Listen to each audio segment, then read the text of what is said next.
So friends, did you see day 2 of the January 6th public hearings? Boy, things went from bad to worse for Donald Trump.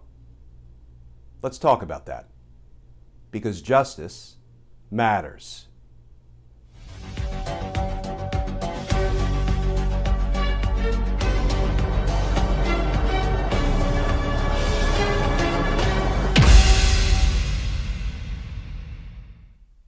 Hey all, Glenn Kirshner here. Well, day 2 of the public hearings put on by the January 6th Select Committee investigating the insurrection is now behind us. And I would say the hits just keep on coming. And those hits are landing pretty squarely on Donald Trump. Let's talk about today's hearing. But first, if you'll indulge me, just 30 seconds of housekeeping. As you may know, we here at Justice Matters are an all-volunteer operation. We are posting legal analysis videos every day, 7 days a week, and we can only do it courtesy of your support. So if you would like to more formally support our mission, our efforts, our content here at Justice Matters, please feel free to go over to patreon.com. You can sign up to become a patron, and if you do, I will send you some Team Justice and Justice Matters stickers and a personal handwritten note of thanks and thank you to the many of you who have come over to Patreon. You're part of Team Justice. You're supporting our efforts. We couldn't do it without you. So thank you.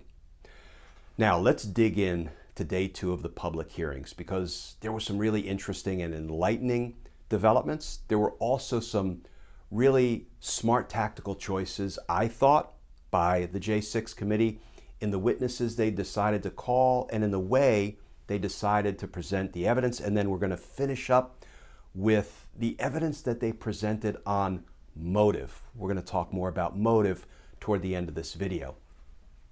First of all, the J6 committee continues to prove its case against Donald Trump, continues to expose what Trump and his co-conspirators did on and around January 6th to try to steal the election by using Republican voices, Republican witnesses proving the misconduct and the crimes of a Republican former president. That obviously is smart, because that helps draw the sting or the criticism that, no, this is just a partisan endeavor by the Democrats. Well, the evidence lays that criticism to rest. So that's a smart tactical move for the J6 committee to continue to rely on the testimony of Republicans to prove Donald Trump's crimes. So one of those Republicans is a Trump campaign manager, Bill Stepien.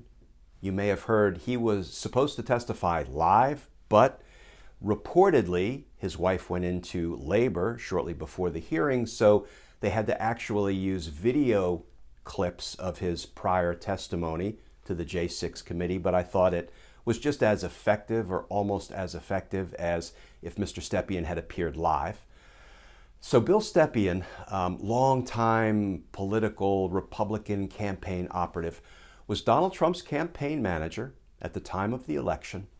And he told us, he explained to Donald Trump something called the red mirage. What is the red mirage? Well, the red mirage is a term used to describe the phenomenon of how on election day, the in-day, in-person voting generally tends to favor Republican candidates. And then as the mail-in ballots are counted, those ballots tend to favor Democrats.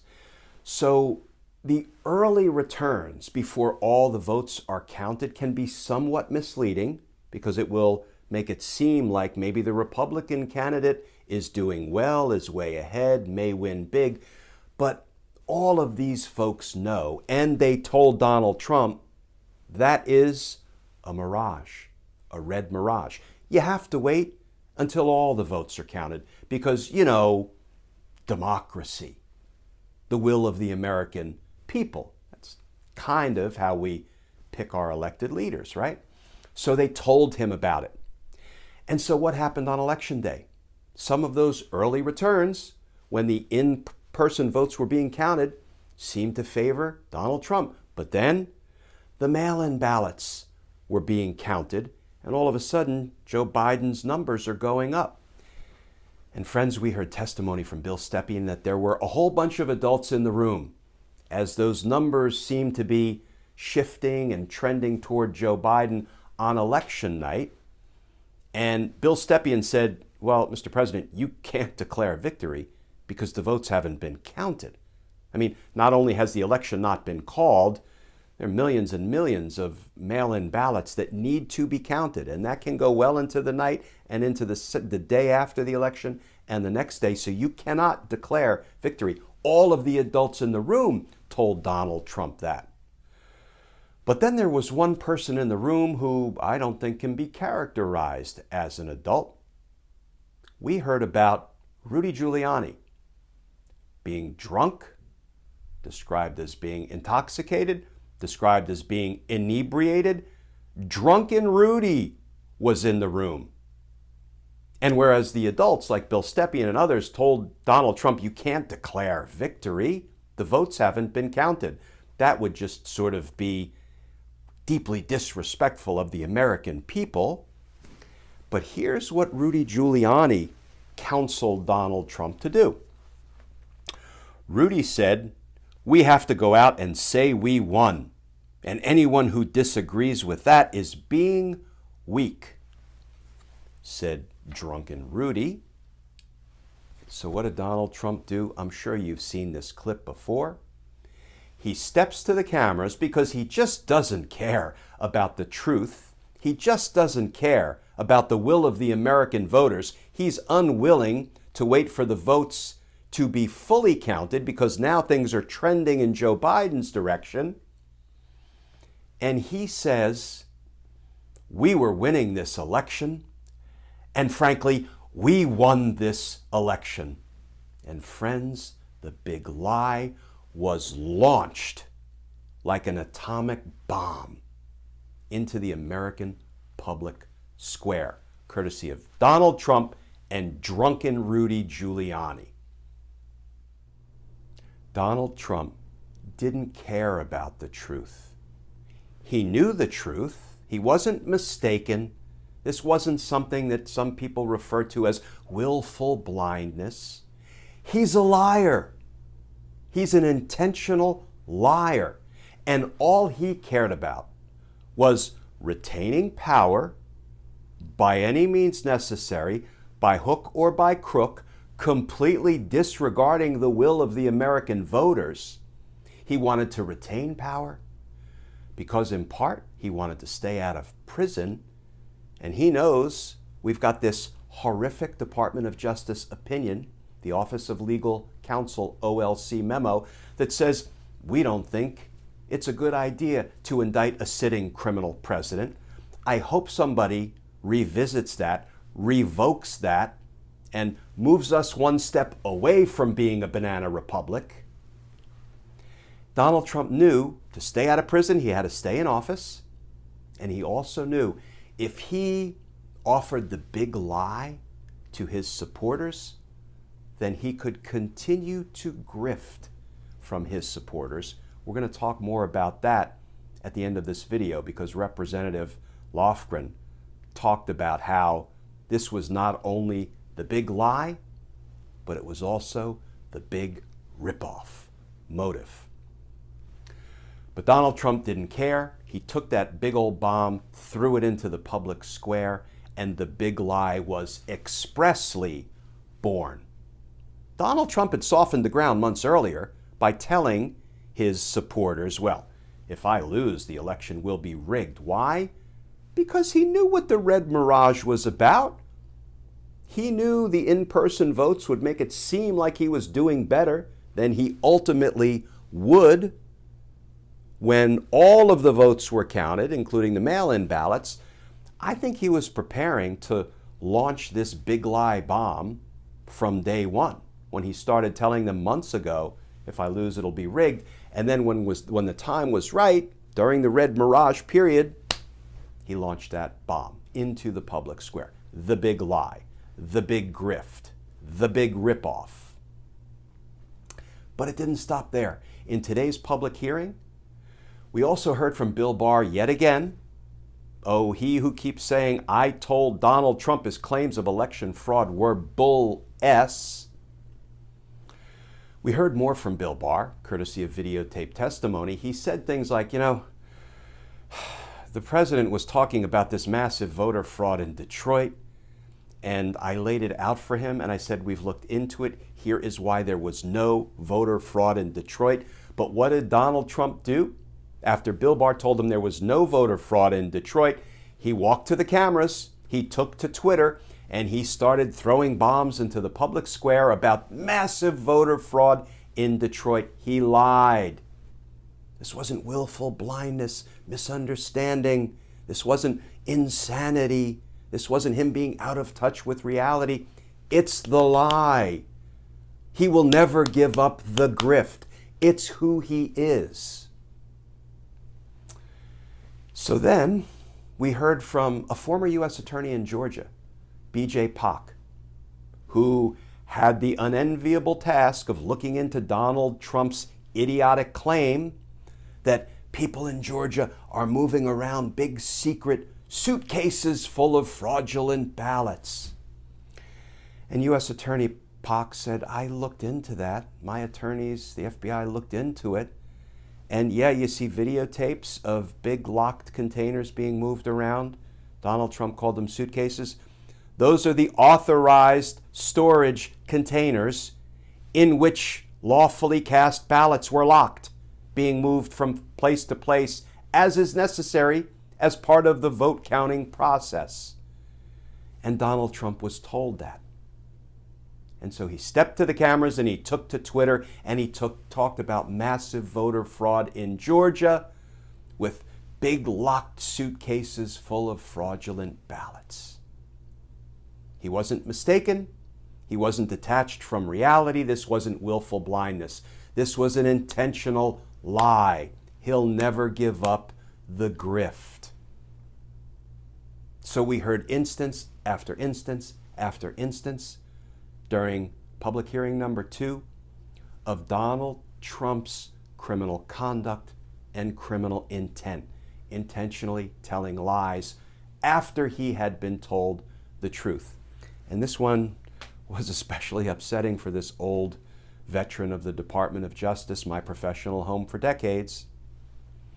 Bill Barr testified toward the end of the hearing that, after trying to debunk Donald Trump lie after lie after lie about election fraud, I said to him, all of these claims of election fraud, all of these lies are, quote, doing a grave disservice to the country, close quote. Bill Barr's testimony that he told the president that.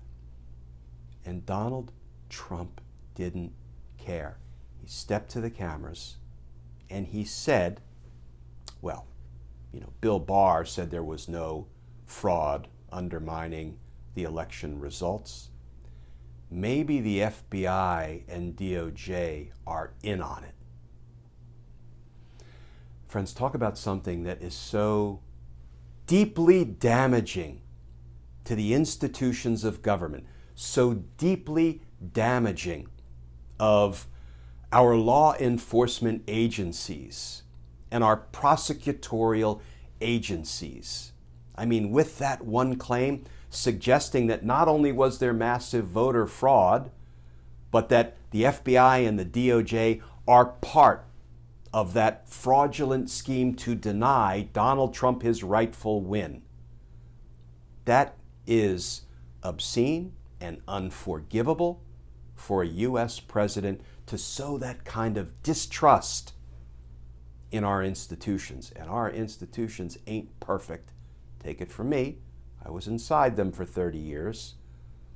But a president lying like that to the American people to try to unlawfully retain power and to try to continue to steal from his own supporters, man, justice has got to come for Donald Trump for all of that. So day 2 of the J6 public hearings was pretty valuable. Now, to be sure, we already knew about Donald Trump's statements to the public and his tweets. his election night statement that, frankly, I won this election even though the votes hadn't been counted. We knew about his tweets claiming that there was massive election fraud in Detroit and there were suitcases full of fake ballots in Georgia. We knew about all that. But what we learned from the evidence presented at the second day of the J6 public hearings is what his Republican operatives and friends and family members told him before he made those statements, before he sent out those tweets. And now we know that everything he said was a lie. And more importantly, we now know that he knew it was a lie. Criminal intent on top of criminal intent on top of criminal intent.